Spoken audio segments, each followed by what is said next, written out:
terakhir ya, mengenai Bapak Presiden. Jadi sebetulnya kunjungan Bapak Presiden itu kan bukan sekarang saja. Yaitu memang salah satu pola kepemimpinan beliau.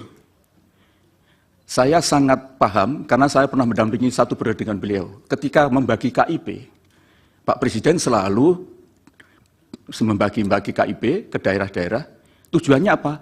Untuk memastikan bahwa kebijakan beliau memang landed, memang terdeliver di lapangan. Dan Bapak Presiden itu selalu menekankan pentingnya segera belanja APBN pada awal tahun. Karena itu, DIPA itu pasti diberikan pada November bahkan September. Sehingga pada Januari sudah kick off semua program, termasuk bansos.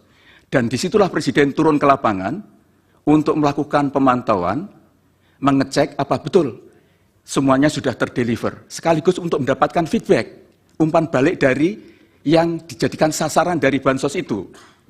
Karena itu sering mesti kita undang, kita kumpulkan mereka, misalnya sampai 1.000 orang, untuk ketemu dengan beliau, untuk melakukan dialog. Nah, itu sebetulnya simbolik saja.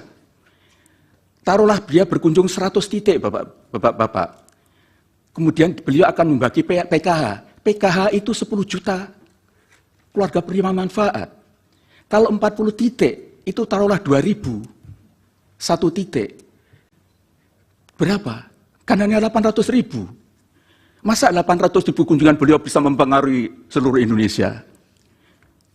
Saya tidak tahu, saya belum memiliki angka-angka yang jelas. Tetapi begini, sepanjang yang saya tahu, Bapak Presiden kalau berkunjung ke lapangan, itu tidak hanya 1 titik.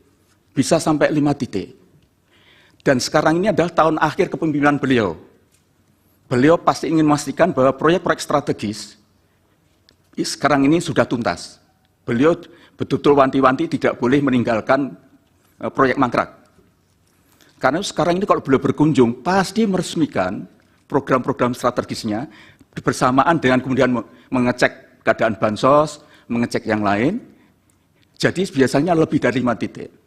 Menurut saya, kalau ada daerah kok sering dikunjungi oleh Presiden, kemungkinan besar di situ banyak proyek malahan. Proyek dari strategi nasional yang diberikan kepada daerah itu. Sekali lagi saya sampaikan, terlalu muskil kalau hanya 100 kunjungan untuk secara simbolik membagi bansos, kemudian itu berpengaruh secara nasional, itu saya kira doesn't make sense. Mohon Bapak tidak berpendapat soal itu. Mohon maaf. Ya. Ya. Saya kira itu yang bisa saya sampaikan. Terima kasih Yang Mulia, mohon maaf kalau kurang berkenan. Baik, sebentar Prof.